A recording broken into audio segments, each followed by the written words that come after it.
जय माँ वैष्णो। तो एग्जाम टाइम्स पर ना हमें रात रात भर जगकर पढ़ना पड़ता है। आज मैं आप लोगों के साथ एक इफेक्टिव सा स्टडी शेड्यूल शेयर करने वाली हूँ और अगर आप लोगों को भी रात को उठकर पढ़ने की आदत है ना तो ये वीडियो आप लोगों के लिए बहुत ही हेल्पफुल होने वाली है। चलो फिर शुरू करते हैं आज की वीडियो।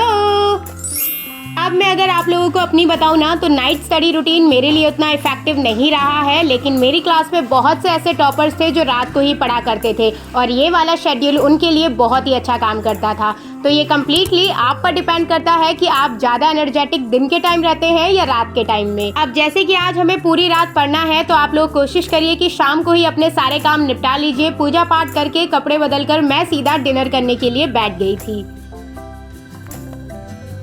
अब जिस दिन भी आप लेट नाइट पढ़ने का प्लान बनाए ना उस दिन आपको अपने डिनर पर बहुत ही ज़्यादा ध्यान देना है। आपको ज़्यादा हैवी मील नहीं खानी है, लाइट ही खाना खाना है, क्योंकि हैवी मील लेने से आपको बहुत ही ज़्यादा आलस आएगा और आप उतने इफेक्टिव तरीके से पढ़ाई पर ध्यान नहीं दे पाएंगे।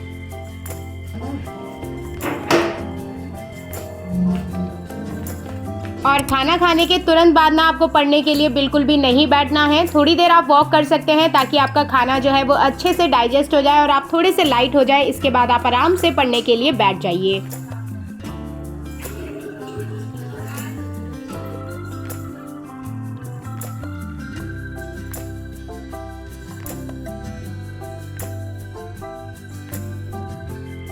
इतना करने के बाद अब हम स्टार्ट करेंगे अपना स्टडी रूटीन। आपको पढ़ने के लिए ऐसी जगह को ढूंढना है जहाँ पर लाइट ज्यादा डिम ना हो, अच्छी खासी लाइट वहाँ पर आ रही हो। और रात को पढ़ते हुए हमेशा इस चीज का जरूर ध्यान रखिए कि आप ऐसे स्पेस को चुने जहाँ पर ना ही आपके घर वालों को आपकी वजह से डिस्टर्बेंस हो और ना ही आपको उनके वजह से कोई भी डिस्ट्रैक्शन हो। रात को ना बहुत ज्यादा सुनसानी हो जाती है और ये बहुत बड़ा कारण है कि हमें पढ़ते हुए नींद आ जाती है। अब इस प्रॉब्लम से बचने के लिए आप क्या कर सकते हैं, टीवी पे ना स्लो म्यूजिक लगा लीजिए, स्टडी लोफी वाले, ये बहुत ही ज़्यादा अच्छे लगते हैं पढ़ने के टाइम पर। आपको म्यूजिक का ना सही चुनाव करना है ताकि आप पढ़ने के लिए मोटिवेट हुए, ना कि उन गानों को सुनने में ही रह जाए। इतना करने के बाद आपको क्या करना है, अपने फ़ोन को सबसे पहले चार्ज पर लगाना है, या इससे बेस्ट है कि आप अपने फ़ोन को अपनी मम्मी को देकर आ जाइए ताकि आप बिल्कुल भी फ़ोन से डिस्ट्रैक्ट ना हो। हम क्या करते हैं, ब्रेक के नाम पर 5 मिनट के लिए फ़ोन को उठाते हैं और आधा 1 घंटा उसी में वेस्ट कर देते हैं। तो आप लोगों को ये प्रॉब्लम नहीं सहनी पड़े, इसके लिए पहले से इसका जुगाड़ कर रखिए। अब अपनी स्टडी स्टार्ट करने से पहले थोड़ा सा टाइम निकालकर हम अपना स्टडी शेड्यूल बनाएंगे।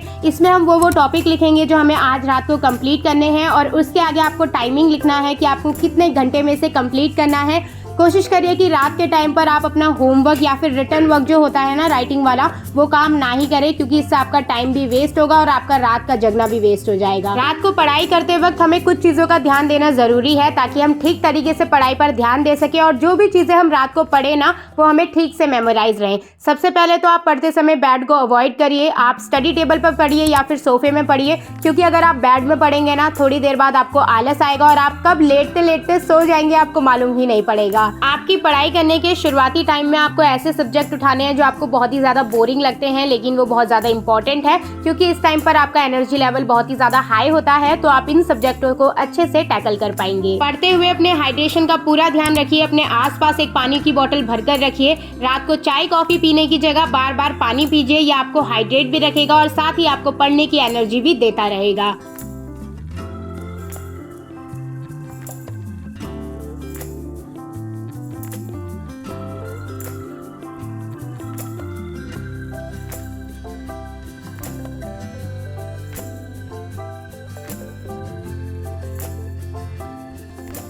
डेढ़ से 2 घंटे पढ़ने के बाद आपको एक ब्रेक लेना है। रात के टाइम पर कोशिश करिए कि 2 से 3 ब्रेक ही लें, ज़्यादा नहीं लें, क्योंकि आपको पढ़ाई कंप्लीट करके अपनी नींद को भी पूरा करना है।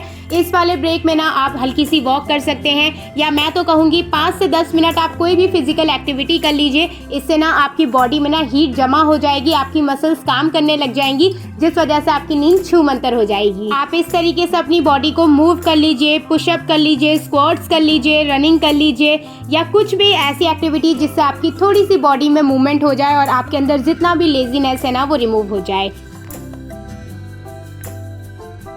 10 से 15 मिनट के अच्छे खासे ब्रेक के बाद हम वापस अपनी स्टडी स्टार्ट करेंगे।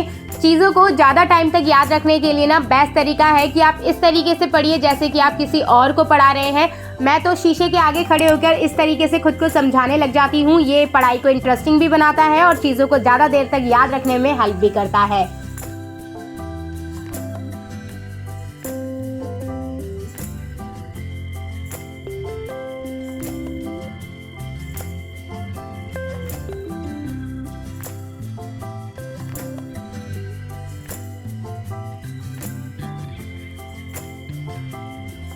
अगर इतना करने के बाद भी आपकी नींद भागे नहीं ना, तो आप हमेशा अपने आसपास एक च्युइंगम रखा करिए। जब भी पढ़ने के लिए बैठे च्युइंगम चबाते रहिए, इससे आपकी मसल्स काम करती रहेगी और आपके दिमाग में ये मैसेज जाता रहेगा कि अभी सोने का टाइम नहीं है।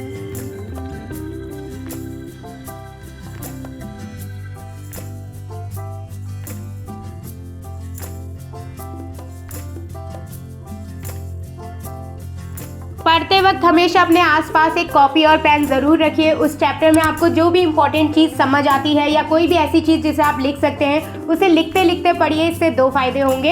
एक तो आपको चीज़ ज़्यादा टाइम तक याद रहेगी, दूसरा आपको नींद भी नहीं आएगी। और रिवीजन वाला काम, पढ़ने वाला, रीडिंग वाला काम हमेशा आपको अपने लास्ट आवर्स में करना है। अब एक और चीज़ जो आपको रात को एक्टिव रखेगी, और मेरे लिए तो इस चीज़ ने बहुत बेस्ट वर्क करा है। स्कूल से लेकर अब तक मैं इसी तरीके से चीज़ों को लर्न करने के लिए पढ़ती हूँ, वो है घूमते घूमते पढ़ना। अब वापस से हमें 1.5 से 2 घंटा हो गया है पढ़ते पढ़ते। अब हम लेंगे फिर से ब्रेक।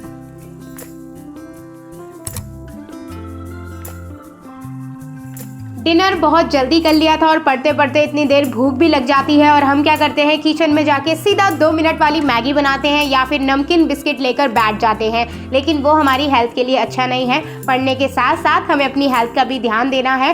तो इस टाइम पर अगर आपको भूख लगे ना, तो आप स्नैक्स के लिए कोई भी सिट्रस फ्रूट्स वगैरह ले लीजिए, कच्ची वेजिटेबल्स खा लीजिए, कैरेट वगैरह, कुकुम्बर वगैरह। ये आपको हेल्दी भी रखेंगे और आपकी भूख को शांत भी कर देंगे। अब आ चुका है हमारी स्टडी का लास्ट आवर, जिसमें हमें ज़्यादा प्रेशर नहीं देना है अपनी माइंड को। इस वाले आवर में मैं आपको सजेस्ट करूंगी कि आप रिवीजन वाला काम करिए। जो भी चीज़ आप अब तक पढ़कर आ चुके हैं, उसको एक बार अच्छे से दोबारा रिवाइज कर लीजिए। और अगर आपको नेक्स्ट क्लास का कुछ पढ़ना है, तो आप उसको भी इस टाइम पर पढ़ सकते हैं।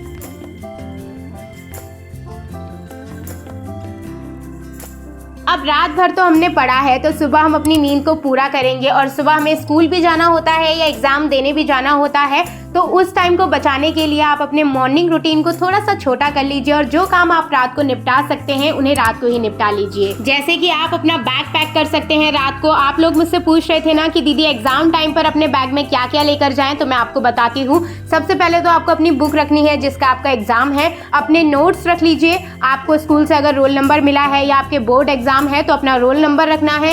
एक्स्ट्रा पेन पेंसिल जरूर अपने साथ रखिए। इसके अलावा आपको अपना आई कार्ड रखना बिल्कुल भी नहीं भूलना है। और अगर आपके एग्जाम में कैलकुलेटर, स्केल वगैरह किसी भी चीज़ की ज़रूरत है, तो वो रख लीजिए। और अपने साथ एक वॉच को भी कैरी कर रखिए। तो यही कुछ है जो आपके एग्जाम बैग में होना चाहिए। एग्जाम टाइम पर हमें 2 से 3 घंटे ही स्कूल में रहना होता है, तो इससे ज़्यादा चीज़ की रिक्वायरमेंट है नहीं। और इसी के साथ कंप्लीट करते हैं हम आज का रूटीन भी। आई होप ये रूटीन आप लोगों के लिए कहीं ना कहीं हेल्पफुल रहे। वीडियो अच्छी लगी हो तो वीडियो को लाइक कर देना, चैनल को सब्सक्राइब कर देना। मैं मिलती हूँ आप सबसे बहुत जल्द। Okay, bye bye.